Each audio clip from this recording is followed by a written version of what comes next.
Welcome to our channel. Before we dive into yet another fascinating mythy, want to invite you to like and subscribe to the channel and activate the notification bell. This helps us continue to bring you in-depth studies and impactful revelations. The first part, giants walk the earth, not in myth, not in legend, but in reality. Bible tells us so. Genesis 6-4, there were giants in the earth in those days, and also afterward, when the sons of God came unto the daughters of men, and they bore children, to them these became the mighty men of old. Men of renown, the Nephilimbines of immense power, born from the union of divine beings and human women. But who were they, and where did they go?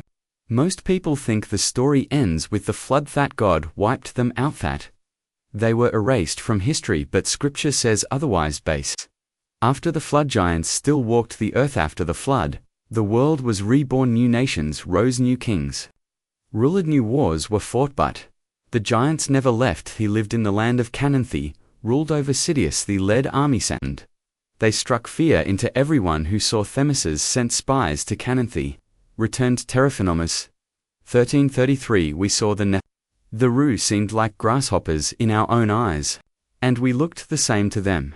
They were not just Tolfi, were monstrosity, were warriors, and one of them ruled Bashan, king of the Johnson, man so massive that his bed was 13 feet longer, king whose strength was unmatched, but he was not the last. Giants were everywhere through famed Anakim Samzamim tribes of John scattered across the land, battling the chosen people of God. Giants ruled the land, but God had other plans. The Israelites went to war not just against men, but against beings of immense power. Deuteronomy 3-5 All these cities were fortified with high walls, gates, and bars. Besides very many unwalled towns, the giants lived in cities built for their size, massive walls, towering gates. But even giants could fail. Joshua led the charge. Owned by one, the cities fell. Rephaim were slain, Anakim were driven out, but not all of them. Some fled. They escaped to the mountains. They crossed the seas. They vanished into distant lands, and generations later one of them would stand before a young shepherd. Goliath, last of the giants, or just the last one we were told about. Goliath was not just a warrior, was a remnant, a living relic of an ancient war. Over 9 feet tall, a mountain of flesh and steel, armed with a spear like a weaver's beam, stood before Israel, mocking, laughing, daring any man to fight him. And then came David, a boy, a shepherd, armed with nothing but a sling and a few stones. World saw weakness, giant saw a joke, but God saw victory. Stone fluth, giant fluth, giant fluth. With that, the last of the giants was gone. So we are told. Beckos, what if Goliath was not the last? What if others survived?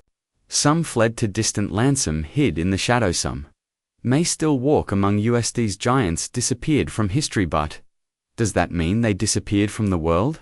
Or did they simply learn to hide? Giants did not just vanished. It were bones Gunathia, cities Beredthia. His story Rudin-based. The world was not ready for the truth. Ancient texts spoke of them. Cliches across the world recorded their existence, but those records were destroyed. Their stories turned into myths. Because giants were more than flesh, more than warriors, more than rulers, were something else. A mething the world was never meant to remember. Bible calls them Nephilim, born of divine beings and human blood. But what were these sons of God, who were the fathers of the giants? The answer is buried deep in time. In whispers from before the flood, beings of light came to earth. They took human wives. They broke divine law, and their children were abominations, not fully humanite, fully divinsumating in between, something powerful, something dangerous, and God himself. Intervened. A flood was not just to cleanse sin, it was to end them, to wipe out the Johnsto, erase their blood, Laneto, restore the balance of creation.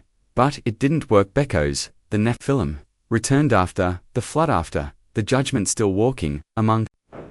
The answer is hidden, buried under centuries of silence. But if you really look, signs are still there. Agents ruled the world once seen. They may still be watching in the shadows of history, but one day they will rise again, and when they dud, world will never be the same. Here's the next partaking the mystery even deeper.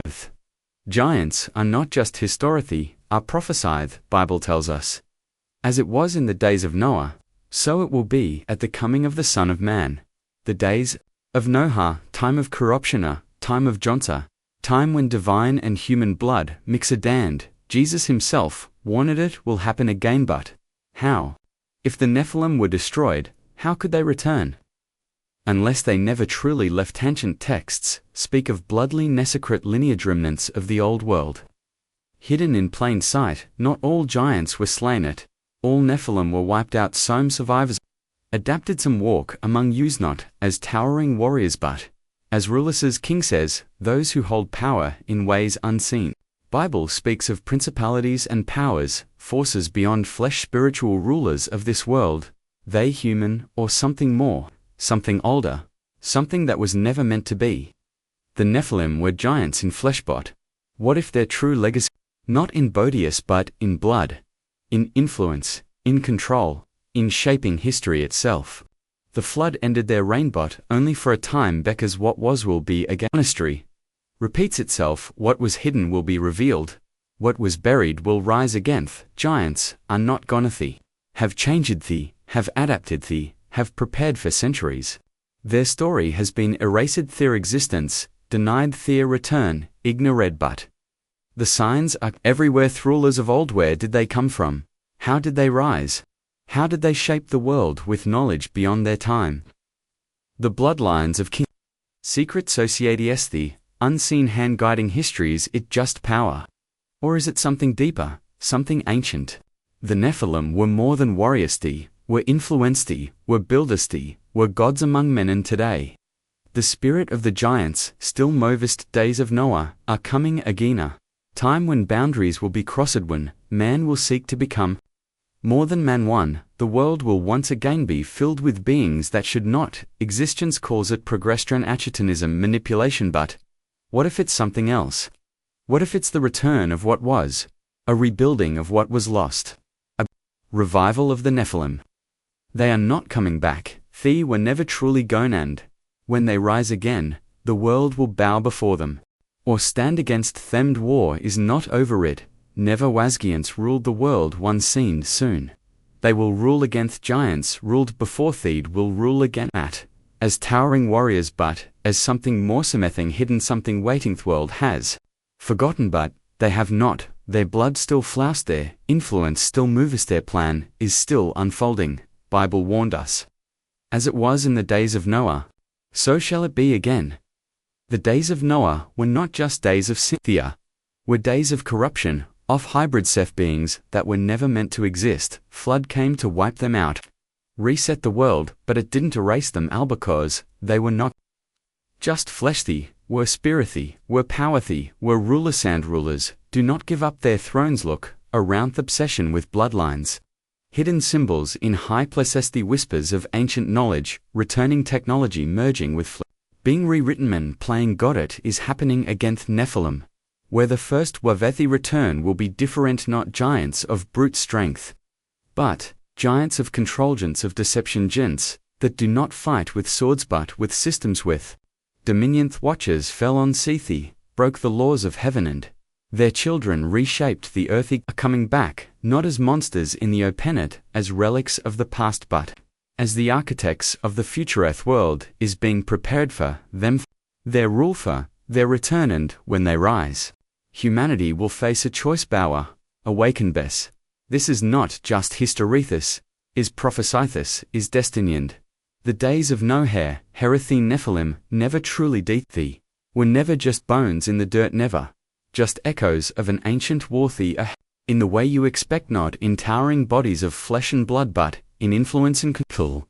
Dominion. Thee do not need swords any more. Thee do not need armies. Thee rule through systems, through bloodline, through deception, and the world worships them without knowing. Thee are in the palaces, thee are in the temples, thee are in the places of power, not as kings of old, but as those who pull the strings, who shape reality itself. He have rewritten his story, buried their own past, made themselves myths, so no one would ever look for them, but they never left. Days of Noah have returned, not with giants roaming the earth, but with their spirits guiding it.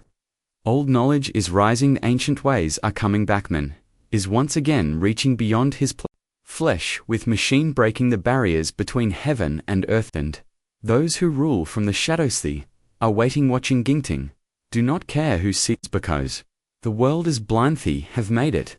Blind this is not the end of a story, it is the final chapter before something greater, returner reckoninga, revelation, and when it comes humanity will either wake up before them once again, because this war never ended, it was only forgotten, but the Nephilim never forget.